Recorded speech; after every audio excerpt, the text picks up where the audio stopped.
June 2, 2013, a massive 6.7 magnitude earthquake struck the country of Taiwan. Death was reported and 33 people were injured in the Philippines.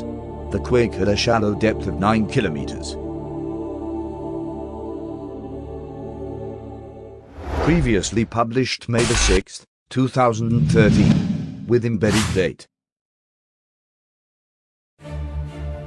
Prophecy, May 1st, 2013. While in prayer today, a large colored ball is seen in Southeast Asia region. It appears over China, Taiwan area. Interpretation: yet another major earthquake will continue the existing swarm. Surrounding countries should be aware as well. It is wise to take necessary precaution where possible. Mankind needs to repent of our sins and turn to Jesus Christ for eternal salvation, the one who reveals these events. John 13, verse 19.